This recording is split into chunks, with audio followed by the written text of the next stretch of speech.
All right, warriors, welcome back. Let's do a breathing exercise. 5 seconds, 5 Mississippis. And what we're gonna do is breathe in deep, hold it, release together, and then we're gonna shake that shit off. And then I'm gonna remind you to subscriptions.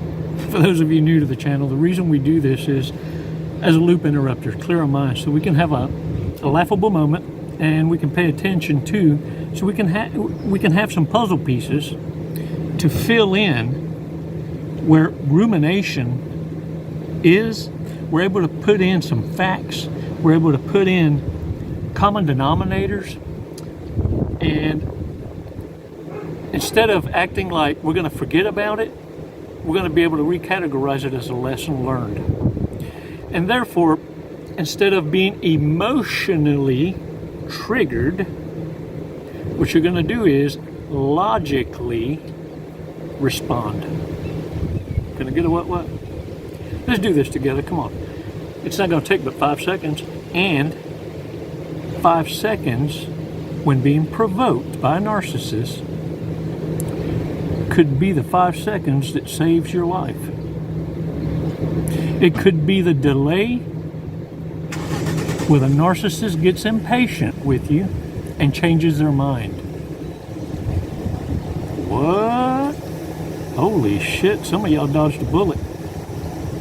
Need I say more? Happy dance. All right, 5 seconds. Let's do this together, man. Release slowly. All right, shake that shit off. Let's take a badass walk, man. And look, understand something. You were underestimated by narcissists who were in your family. There were acquaintances, siblings, business associates, people at work. Little by little, as they were revealing themselves, it was because, without you knowing it, you had your head down. They thought they had you defeated. And when the devil saw you kneeling with your head down, or on one knee, taking that breath, they thought they won. Until they heard, amen. And you rose up. Warriors, make no mistake. You're the one that becomes their kukui, the boogeyman.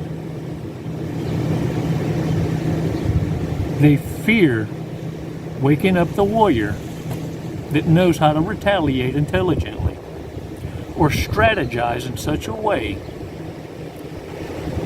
where they're able to manipulate the narcissist to be defeated by their own game.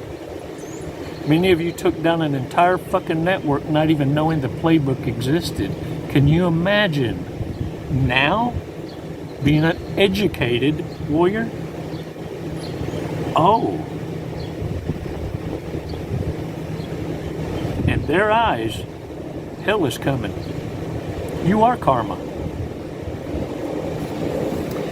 Warriors, this is what I want you to note too. You ever notice narcissists want to be applauded or seek praise for adulting, for being an adult? They want to brag because I pay my own bills, I have a car, I'm independent. They want praise for doing what's expected in society as a human, respectfully cooperating, and they want praise for that because they've been applauded as a child for making a poopy in the toilet. They just forget to wipe their asses. Now, warriors, what are the things narcissists can't get over? Do you know this? This is why they're going to hoover you, because they can't get over this. They can't get over the fact that you outsmarted them at their own game and it was one-sided, and now you've realized how fragile their egos are. But thank Yahweh above, Allah, Abba, Father, that their egos get in the way, and they will always write checks their asses can't cash. And this is why you were able to exit. And for many of you, you caught a break. Because had you been the last form of supply in the harem, if I can't have you, no one can, would have been the mindset. You see, narcissists, when they're mortified, they're not a threat to anyone, not even themselves. When they're mortified, they're down and out. It's that preemptive discovery where they're trying to defend what they're hiding behind the mask. It's at that point that they're the most dangerous. But once found out by the community, oh, they're gassed off. It will require someone else to supply them to get their fill again. Now, warriors, being discarded by someone that they hold as a lower position than them is the ultimate mortification.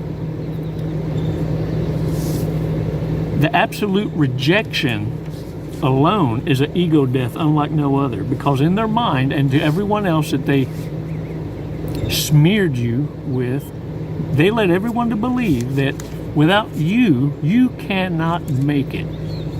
You need the narcissist to survive. And they truly believe it. So by you blowing up the bridge, going no contact, or gray rocking for that matter, which is not to feed any fucking emotion to the narcissist at all. Everything's business. Answering questions with questions, because it's none ya damn business. Dull. Bold and to the point. And your cutoff is immediate. Because if it has nothing to do with the business at hand, we're not here for idle conversations. That's what the gray rock is. Very powerful stuff in the event you have to co-parent, or you have to liquidate a business that you had an association with, a partnership, a collaboration, whatever it might be. During those moments, you have to have some respectful cooperation with strong boundaries. But let me tell you something. Your rejection, your criticism, your judgment, your neglect is an utter failure to the narcissist. And it's why when they're going to hoover, they're going to send flying monkeys. Neutral alliances. Which is why it's important, if you can blow the bridge up, which is blackout, total discard, that it is at these early times of blowing that bridge up that you're going to start discovering who the flying monkeys are, one by one. They'll breadcrumb little snippets, letting themselves be revealed that they're an op. Warriors, as you identify them, you can gently discard them without them knowing by gray rocking them, not giving them emotion, not giving them any information, but blocking them just like you did the narcissist. One by one. Warriors,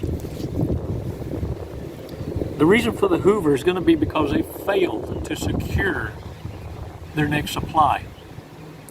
Or they overinflated the value of your replacement and failed.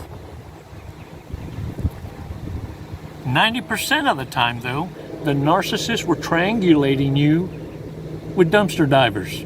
They weren't worth the shit to begin with. They were just fuck buddies. Entertainment. And they've been servicing each other way before they met you. It's a coven. It's a group that works together as organized crime. But they always fall back on each other because they got each other's back like that. They're the Bonnie and Clydes, the reprobates. Warriors, they're going to reach out in this way, in many cases, through a mutual friend, the flying monkeys, family, friends, or text, happy birthday, or they will figure out your habits, your routines, which is why you need to remain unpredictable, because they will figure out your routines and, get this, accidentally run into your ass. Whoops. Warriors, it's all a setup, but their fragile ego and their self-worth hinges on how you react. And the reason we are together right now is because you're going to go from reacting to responding. And all it takes is 5 seconds. 5 seconds. Not to think about it. No, you've done enough thinking. You've had your ass handed to you enough. So that you can shift. It's a power shift in your mind to go from emotional and feelings to engaging with logic. Put it this way, if you get the butterfly feelings for anything, run. Because that's someone mirroring you. If you feel like you've known someone you just met forever, like y'all known each other since a past life, then understand that's an imposter.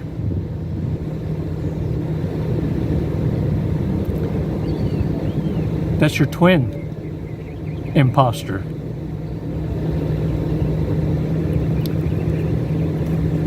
Warriors, that was not an accident.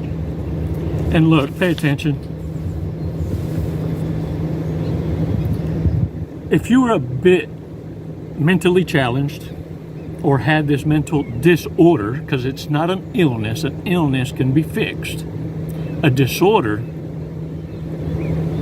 that's what you got. That's their lifestyle. You ain't gonna change it. Wouldn't you hoover everyone who gave you a chance that you fucked over to see if there's just one more chance left? Wouldn't you? If you got a whole lot of quit in you, no ambition, you would go through a list of people you fucked over to see if there's just one more chance to give it another lick, even though you know you're gonna fuck it up again. You don't know the answer because you're not a damn narcissist. But let me tell you what the narcissist would do. They would hoover you. You would hoover you. I would hoover you. You're very hooverable, are you? Blow the fucking bridge up. Be boring or blunt. Become what narcissists fear. Remember, you're the one they thought they defeated prematurely. You're the one they saw on one knee with your head down. Little did they know you were in prayer. Not praying for protection. Praying that those in front of you exercise humility and discernment before waking you up. What a travesty it would be. I pity the fool. See, narcissists and their grandiosity are thin-skinned, fragile. You're the one they fear. They despise the fact that you know about narcissism. They hate you turn the tables on them. So much so that those that they had side against you are now for you, now defend you. Hell, in your walk alone, from them gang stalking you and hoovering you, you've probably healed half of them. without even knowing it, and you will never know. Because a narcissist will never admit defeat. So when they hoover you, you keep your foot on their throats. Don't you back down. You got this, warriors. You're a champion. You're badasses. Numero uno. Control your heart rate. Slow it down. Don't allow their impulsive behavior trigger you to become reactive. That's key. Control and regulate your own emotions and own your ghetto switch. Anyone that can bring you to anger owns you. And you ain't nobody's bitch. Thanks for your support. Y'all are awesome. Les mando besos y abrazos. And remember, control that heart rate. Despacito. You got this. And it's never goodbye. It's always until next time. Namaste.